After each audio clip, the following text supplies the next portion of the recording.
Vhagar. Vhagar is the dragon who was ridden by Visenya Targaryen during the War of Conquest.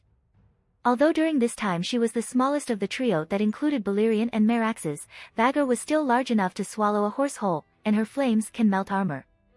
100 years later, during the reign of Viserys I Targaryen, she is the largest of all known living dragons and the last remaining dragon from the days of Aegon's conquest. Vhagar was flown by Aegon's sister-wife Visenya during the War of Conquest.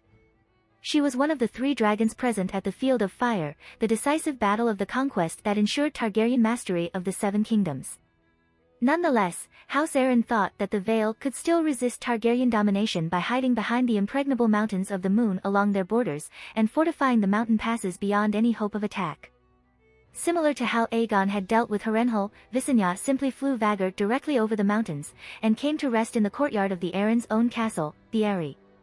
At the time, the king of Mountain and Vale was only a small boy, Ronal Aeron, whose mother Shara was acting as his regent. Visenya did not need to burn the Eyrie as Aegon had burned Harrenhal. Her display of force with Vhagar and easily befriending Ronal was enough to convince the Aerons to surrender. Young Ronal did ask one condition for his surrender. In return, Visenya would give him a ride around the Eyrie atop her dragon. The Vale surrendered, and true to her word, Visenya gave Ronal a ride atop Vhagar. Game of Thrones. Season 1. Vhagar is one of the dragons mentioned by Viserys as he baths with Doria in V's Dothrak. Season 2. While Arya is in the service of Tywin in Harrenhal, she mentions that Vhagar was one of the 3 dragons used in the War of Conquest, ridden by Visenya Targaryen. Season 3. While incarcerated and learning to read, Davos has trouble reading Vhagar's name. Season 5. Shireen is reading The Dance of Dragons, a true telling, and retells the story of Vhagar and Ser Byron Swan to Davos, which they share a laugh over. Visenya continued to ride Vhagar to war during the Faith Militant Uprising, burning out rebel castles in the Riverlands as once she had burned out castles in Dorne, even though Visenya was over 70 years old at the time.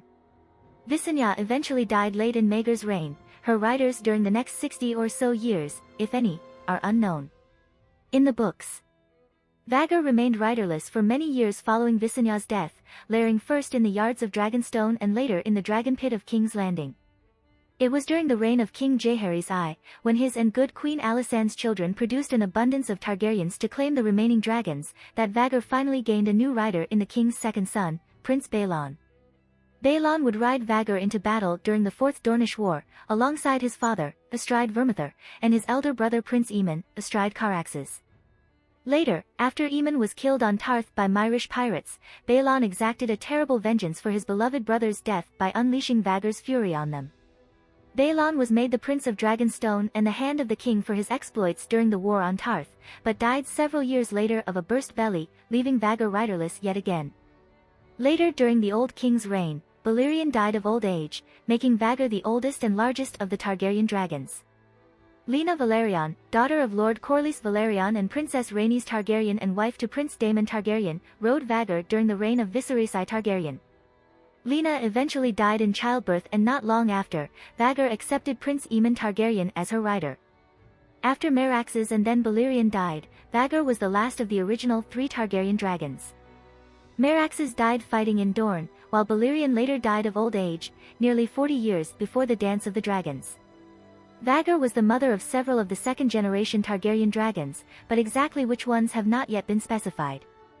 Vhagar was ridden by Aemon Targaryen during the Dance of the Dragons, the civil war between Aegon II and Rhaenyra Targaryen. Aemon sided with his brother Aegon II. Vhagar was the greatest and most powerful living dragon during the dance, by that time grown nearly as big as Balerion was during the War of Conquest, and she was one of the major advantages possessed by Aegon II's faction. In one of the opening moves of the war, Aemon rode Vhagar to attack and kill Rhaenyra's son Lucerys at Storm's End. While he was riding the young dragon Eryx, Vhagar killed both with little difficulty. At the Battle of Rook's Rest, Aegon II's force laid a trap for Rhaenys Targaryen and her dragon Meleys, not the original Rhaenys, but her grandson Jaehaerys I's granddaughter. After Rhaenys arrived, she was ambushed by Aemon riding Vhagar and Aegon II riding Sunfire.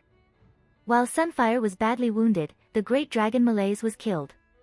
Afterwards, Aemon used Vhagar to burn out vast swaths of the Riverlands, which had sided with Rhaenyra. Nonetheless, Vhagar and Aemon were eventually killed during the dance, in a great duel with Prince Daemon Targaryen and his dragon Caraxes at Harrenhal. Grand Maester Munkin's historical account claims that Ser Byron Swan attempted to sneak up on and kill Vhagar by hiding behind a mirrored shield, which is mentioned in Season 5 of the TV series. In the novels, Swan used this tactic in imitation of the legendary tale in which Serwyn of the Mirror Shield snuck up on and killed the dragon Uryx by hiding behind a polished shield, so the dragon only saw its reflection. It isn't clear if Serwyn and Uryx ever really existed. The TV episode didn't have time to explain this in more context, but at one point Tyrion remarks that Munkin's account was inaccurate on this point. Balon Swan actually tried to sneak up on Rhaenyra's dragon Syrax, not Vhagar. House Swan was sworn to the Baratheons, who declared for Aegon II, so as Tyrion pointed out, it wouldn't make sense for Swan to try to kill the greatest dragon belonging to Aegon II's faction, ridden by Aegon II's own brother. Either way, of course, the result was the same. The legendary trick didn't actually work and the dragon killed Swan, whether because real dragons can actually recognize their own reflection, or because the dragon could obviously tell that there was a man behind it, is unclear. Vhagar fought in more major Westerosi wars than any other Targaryen dragon, the War of Conquest, the Faith Militant Uprising, and the Dance of the Dragons. Meraxes only fought in the War of Conquest. Balerion did fight in the Faith Militant Uprising, ridden by Visenya's own son Maegor after Aegon died, but he died before the Dance of the Dragons, though Balerion did fight in previous wars outside of Westeros, such as the Century of Blood, in the Free Cities. Despite being one of the more famous dragons in the story, mentioned since the first novel, Vhagar's coloration went unrevealed for 25 years. Of the 3 original Targaryen dragons, Balerion was stated to be black with red highlights, while Meraxes' color, silver, wasn't revealed until The World of Ice and Fire was published in 2014. This became a point of contention among fans, repeatedly pressing George R.R. Martin about it in Q&A, but he would only respond that he hadn't decided yet and kept putting it off. Vhagar's color was finally revealed in the official 2021 A Song of Ice and Fire calendar. Artist Sam Hogg had to make an illustration of Vhagar, and asked for direct clarification from Martin's team, who responded that Vhagar was bronze, with greenish-blue highlights, and green eyes. In homage to Vhagar, Daenerys Targaryen renames one of the ships Illyrio Mopatis sent her after him. If you like this content, don't forget to like and subscribe. See you later, bye bye.